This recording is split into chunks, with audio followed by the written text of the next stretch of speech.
This is the Pick Your Poison podcast. I'm your host, Dr. JP, and I'm here to share my passion for poisons in this interactive show. Will our patients survive this podcast? It's up to you and the choices you make. Our episode today is Decay Part 2. Want to know what poison makes bones crumble and glow in the dark? What living thing thrives inside Chernobyl? Welcome back. Spoiler alert, this is part 2, so if you missed part 1, I recommend listening to the last episode first. Our patient, a 46-year-old expat Russian dissident, is critically ill in the ICU. Her kidneys and liver are failing. Worse, she has bone marrow failure, meaning no white blood cells to fight off infection. In addition to low platelets, it means she's at risk for serious bleeding complications. You and several other specialists suspect radiation poisoning, but a Geiger counter revealed no radiation. I hate to admit it, but at the moment, we're stumped. You and the oncologist gown up to go into the isolation room to talk to her together. Through the door, you hear her on the phone. You can't hear the whole conversation, but you catch the words expose, Russia, organized crime, and corruption. After entering the room, you both interview her again and examine her, unfortunately gaining no new information. You ask if she thinks someone poisoned her. She says yes, saying she received a threatening phone call this morning. You all agree at this point to call law enforcement. Maybe they can help. In the meantime, you review radiation poisoning, looking for clues and trying to figure out what the heck to do next. This brings us to a very famous, very tragic, but fascinating historical case. So let's go back in time to 1922, New Jersey. You're working as a primary care doctor. Your patient is a 24-year-old woman. She's complaining of severe leg pain. It's been going on for months, and now it's so severe she can't walk. Her only past medical history is ongoing dental infections. Despite antibiotics, the infection is so severe it's gotten into her jawbone. You diagnose the leg pain as rheumatism and recommend aspirin. She continues to worsen despite medical and dental care. Brace yourself for the graphic description of her disease progression. Her dentist reports her mouth is essentially one large abscess from her lower jaw, her upper mouth, and extending even to the bones of her ears. A few months later, while he's examining her, her jaw crumbles into his hands. Her lower jaw falls off, literally. Shortly thereafter, the infection eats into her jugular vein, and her mouth floods with blood as she hemorrhages and dies. This is an absolutely horrific way to die. The hospital records syphilis as her cause of death. Question number 1. This disease is caused by syphilis. A, true. B, false. The answer is B, false. This is definitely not syphilis. Another young woman arrives at your clinic during a thunderstorm. She too is having severe pain and dental problems. She has a suppurating wound on her leg that won't heal. With a crack of lightning and a huge crash of thunder, the lights in the clinic flicker and go out. The storm has cut the electricity. You blink to clear your eyes several times, wondering if you've suddenly developed psychosis and are hallucinating. The patient's bones are glowing in the dark. Her dress and fingers are glowing in the dark too, but where she's pulled up her dress to allow you to examine the leg, she's glowing green from the inside out. As you stand there, speechless, she says several of the women at the factory where she works are also sick. And she's here to see you because her friend, the woman who lost her jaw, recommended you. You ask what they do at this factory. She says they paint numbers on watch dials. Question number 2, time to pick your poison. What toxin have these patients been exposed to? A, phosphorus. B, luminol.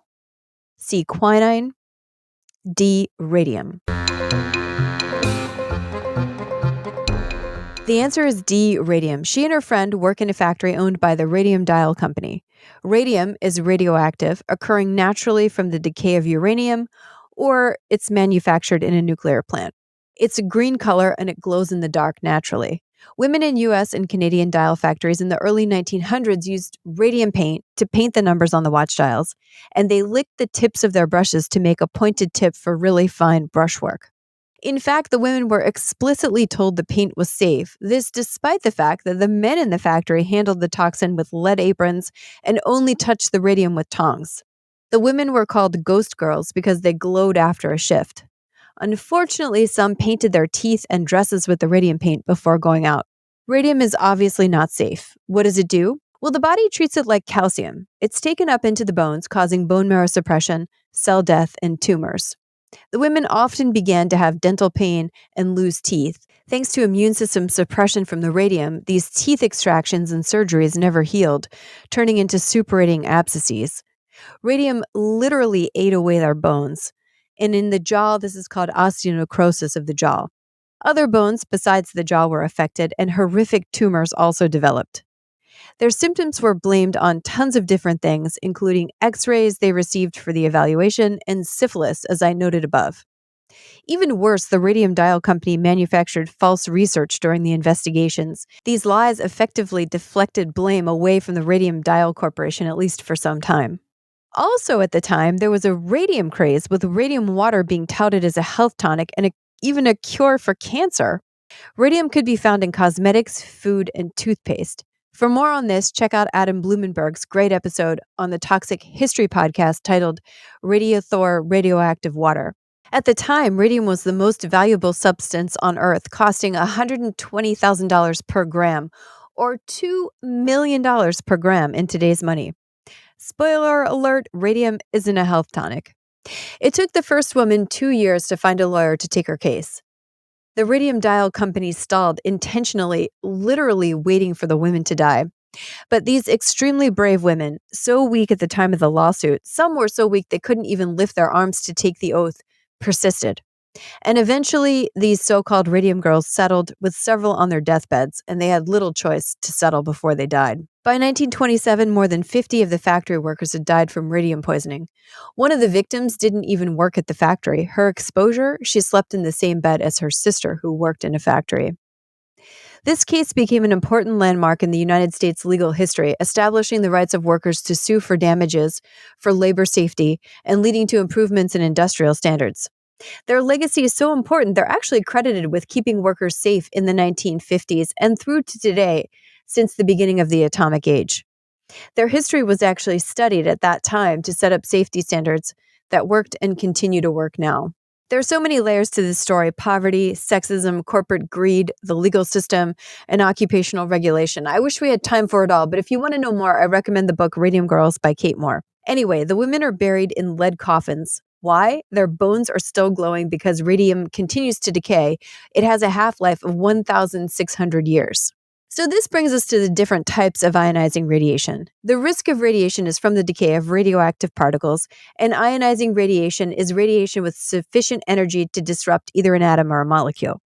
There are a lot of different types, but the ones that matter most from a medical standpoint are alpha particles, beta particles, gamma rays, and X-rays. The physics, full disclosure here, this is not my favorite topic, but a quick review might give us more insight into our patient in the ICU and this missing radiation. X-rays and gamma rays are very similar when it comes to patients. They penetrate through the body and can penetrate through several feet of insulating concrete. Beta particles have less penetrating ability than gamma, but can still pass a few centimeters deep into human tissue. Question number 3 is about alpha particles. What can stop alpha particles? A, paper, B, clothes, C, lead, D, skin, or E, all of the above. The answer here is E, all of the above. Alpha particles are very easily stopped. They're stopped by your skin or even by a piece of paper. Beta particles are kind of medium level. They can sometimes penetrate the skin, but they're stopped by plastic and often stopped by clothes. Gamma rays and X-rays are very similar. The main difference between them is really how they're produced. Gamma rays come from inside the nucleus. X-rays are produced from outside. Both are hard to stop, requiring lead or thick concrete. Think about an X-ray at the hospital. We sometimes shield the body with a lead apron, and the X-ray tech is behind a barrier or steps away from the beam. We all know about the risk of radiation with X-rays. But why in medicine do we care about alpha particles if they can't penetrate the skin? Well, they can still cause harm if they're incorporated into the body via ingestion or inhalation. And interestingly, alpha particles can't be measured with a Geiger counter. If someone has ingested alpha particles, the alpha particles don't penetrate back out of the skin, so it can't be measured. The machine just doesn't work, and finding them requires very specialized testing.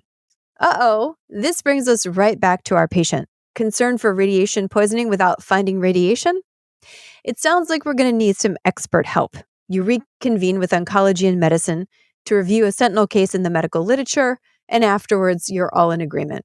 You talk to law enforcement, In the U.S., radiation experts are often found in the Oak Ridge, Tennessee National Laboratory. Eventually, a multidisciplinary committee is formed with you, her physicians, law enforcement, and the radiation scientists. They recommend special blood and urine testing, which you send via courier. In the meantime, your patient's case has blown up into a national incident with allegations of poisoning, terrorist attacks, and assassination attempts on U.S. soil, along with hysteria about contamination. After passing a gauntlet of reporters and news cameras on your way into work, the ED is surprisingly quiet for a change. The patient, in the meantime, is deteriorating in the ICU.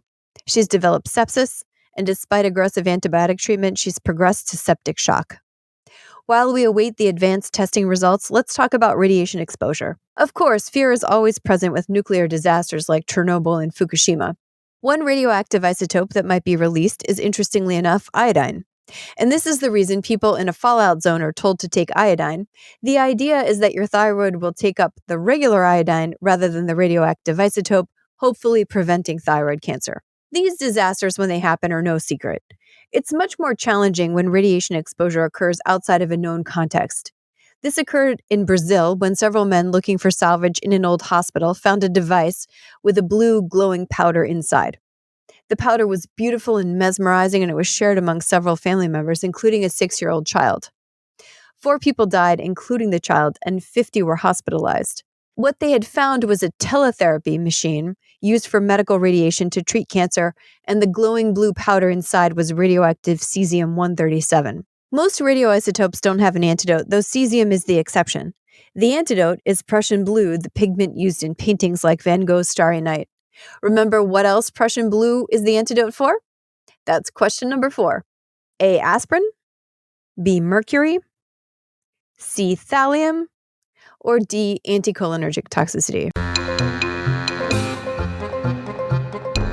The answer is C. Prussian blue is also the antidote for thallium. See the Poisoner's Poison episode for more. Finally, you get some answers back from the very specialized testing. It's been 2 weeks and we still don't know what's happened to our dying patient. It's time to pick your poison again. Question number 5.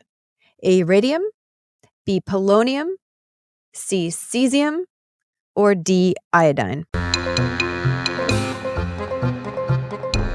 The answer is B. This is polonium poisoning. All of the others I mentioned emit beta and gamma rays, so they'd be picked up on a Geiger counter. Law enforcement finds polonium in one of the 2 wine glasses in our patient's hotel room. Is there an antidote? No. Back to this in a minute. You've been taking care of a patient poisoned with a radioisotope for 2 weeks. She's dying. Are you next? What about your other patients? What about your family? Polonium is the toxin that was used to assassinate Alexander Litvinenko in 2006. He was poisoned in London, and these very questions arose. Radiation was found all over London, in hotels, bars, restaurants, a stadium, in the hospital, in his car. It was found all the way to Hamburg in Russia. But no one else, including the assassins, became sick. Why? Polonium is an alpha emitter, so it was all over the place, but touching it won't make you sick because its entry into your body is stopped by your skin.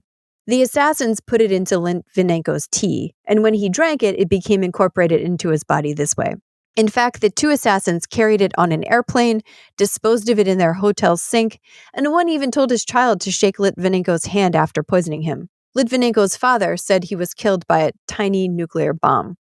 Interesting side note, polonium was found in the body of Yasser Arafat, though evidence is lacking as to whether or not this is related to his cause of death. As far as I can tell, there was way too much politics and subterfuge at play to arrive at an actual medical conclusion.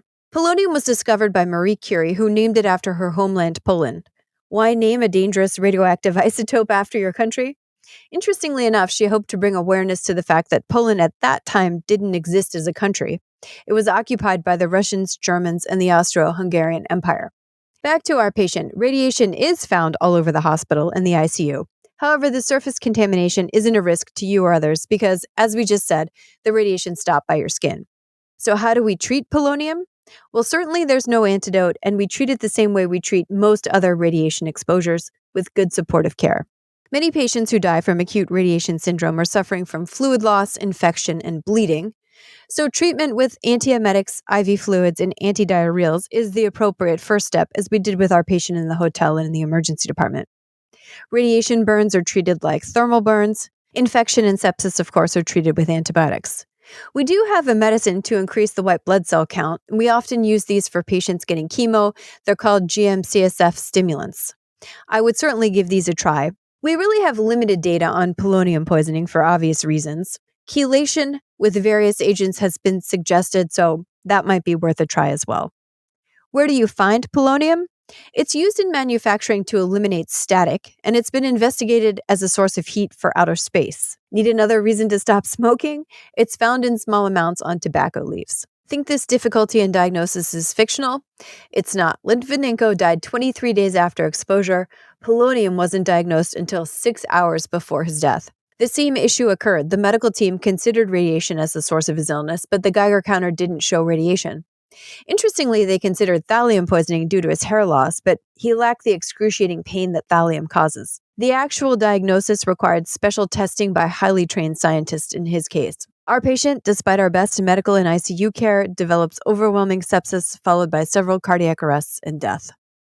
Law enforcement investigation proves the hospitalist right. She was killed by polonium. Surveillance footage along with tracking of radiation implicated a man she met in her hotel room.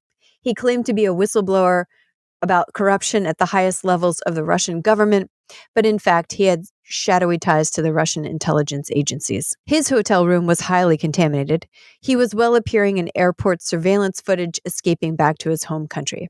This is a fictional case, as are all our cases, to protect the innocent, but it is based on real poisonings. I want to mention a really cool topic I came across during my research: radiotrophic fungi found in Chernobyl. These fungi eat radiation and harness it into energy via radiosynthesis, like photosynthesis, but with radiation.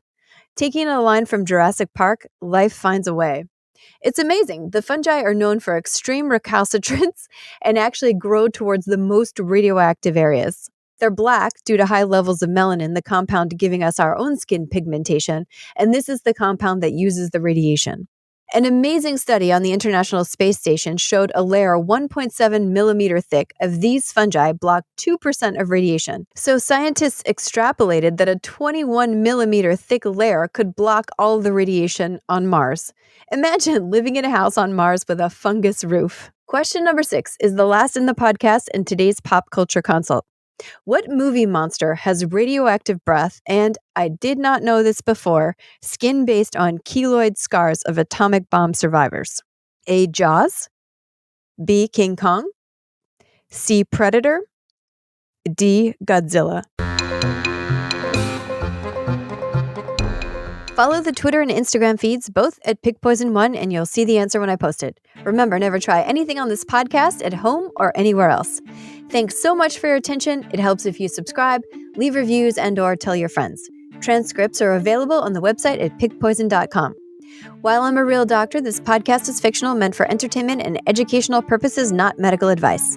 If you have a medical problem, please see your primary care practitioner. Thank you. Until next time, take care and stay safe. This podcast is a production of Unfiltered Studios. If you would like to know more about joining Unfiltered Studios, please visit our website at unfpod.com for more information.